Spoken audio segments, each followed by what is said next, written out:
আসসালামু আলাইকুম রহমতুল্লাহ। লিটনস লার্নিং স্পার্কে আপনাদের সবাইকে স্বাগতম। আশা করি আপনারা সকলেই ভালো আছেন। আজকে আমরা ইংলিশ সাহিত্যের অত্যন্ত গুরুত্বপূর্ণ একটা টপিক নিয়ে কথা বলবো।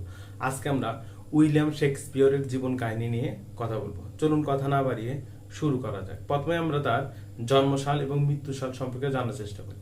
একটা কথা মনে রাখবো আমরা যে উইলিয়াম শেক্সপিয়রের জন্মসালটা খুবই গুরুত্বপূর্ণ। কেননা শুধু জন্মসাল না, তার জীবন কাহিনী প্রত্যেকটা জিনিসই গুরুত্বপূর্ণ।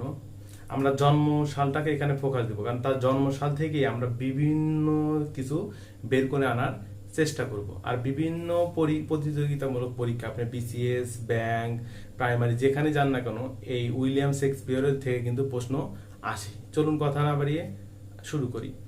এখন আসুন প্রথমে জন্মসাল জানার চেষ্টা করি। প্রথমে আমরা মনে রাখবো হলো 15, এই 15 মনে রাখবো। এখন দেখুন এই 15 এর সাথে যদি 1 যোগ করি তাহলে কত হয় 6, আর 15 থেকে যদি 1 বিয়োগ করি, অর্থাৎ 5 থেকে যদি 1 বিয়োগ করি তাহলে কি হবে আমাদের 4। তাহলে মনে রাখবো হলো 15 64, অর্থাৎ হলো 1 এর সাথে 5 যোগ করলে হবে 6, আর 5 এর থেকে 1 বাদ দিলে হবে হলো 4। সেখান থেকে মনে রাখবো হলো 15 64 হলো তার জন্মসাল। অর্থাৎ এখন যদি পুরোটাই জানা শেষ হয় তাহলে 23 এপ্রিল 1564 সালে তার জন্মসাল। অনেকেই বলে যে 26 এপ্রিল 1566।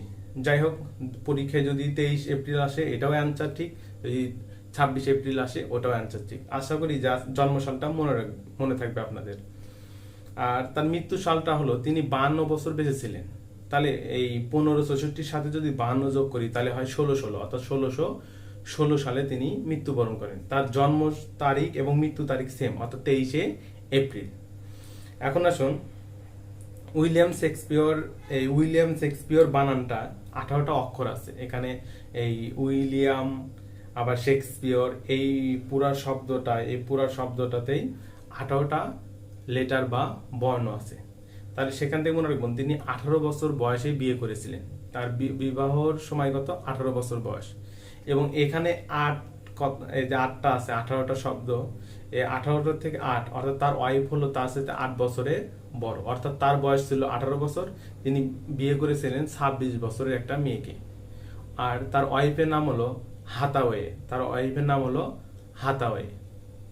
এবং এই যে প্রথমে বলেছিলাম তার জন্মসালটা আমাদের ভালোভাবে মনে রাখতে হবে। কেন? এই 1564, দেখুন এখান থেকে আমরা অনেক কিছু বের করার চেষ্টা করব। দেখুন 1564 এই শেষে কিন্তু 4 আছে। তাহলে দেখুন তিনি হলো বাবা মার চতুর্থ সন্তান, অর্থাৎ উইলিয়াম শেক্সপিয়র হলো বাবা মার চতুর্থ সন্তান। এখন আসুন তার কিছু টাইটেল সম্পর্কে জানার চেষ্টা করি।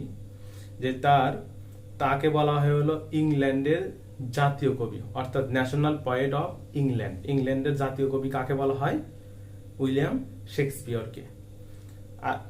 আর তাকে আবার বিশেষভাবে আবার ডাকা হয়, তাকে আবার মুকুটবিহীন সম্রাট নামে ডাকা হয়, অর্থাৎ কিং উইথাউট ক্রাউন, মুকুটবিহীন সম্রাট নামেও তাকে ডাকা হয়। আবার তাকে বার্ড অফ অ্যাবন নামেও ডাকা হয়। যেমন কপোতাক্ষ কবি হিসাবে মাইকেল মধুসূদন দত্তকে বলা হয়, তেমনি দ্য বার্ড অফ অ্যাবন বলা হয় হলো উইলিয়াম শেক্সপিয়রকে। এবং ডক্টর স্যামুয়েল জনসন উইলিয়াম শেক্সপিয়রকে পয়েট অফ হিউম্যান নেচার হিসেবে আখ্যায়িত করেন।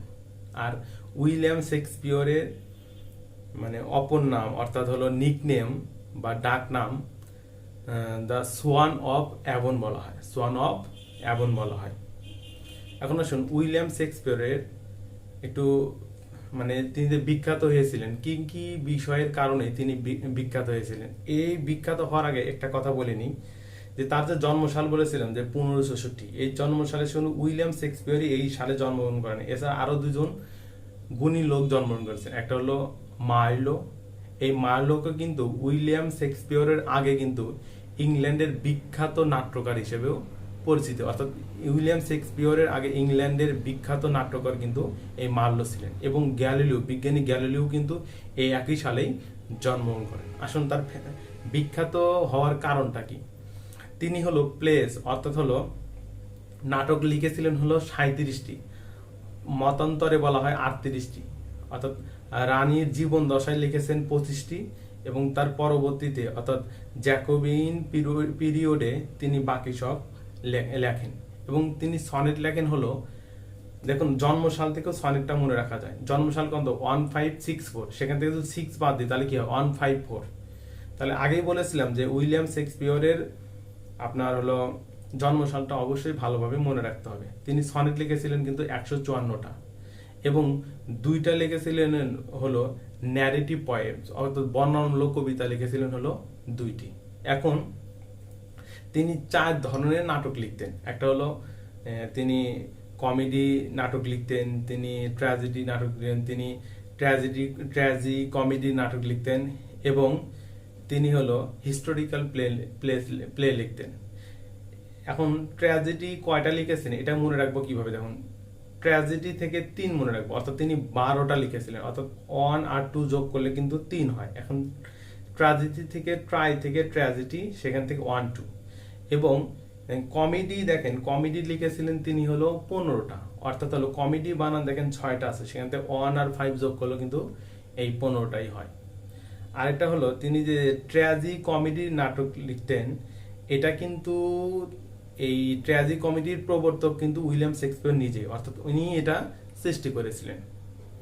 আর সনেটের একটা হলো কিছু ক্যারেক্টার আছে, বৈশিষ্ট্য আছে, যে সনেটটা হয় হলো 4-4-4-2 অনুপাতে, অর্থাৎ 4-4-4-2 ভাগে সনেটটা হয়। এই হলো উইলিয়াম শেক্সপিয়রের একটু জীবন কাহিনী। আমি পরবর্তীতে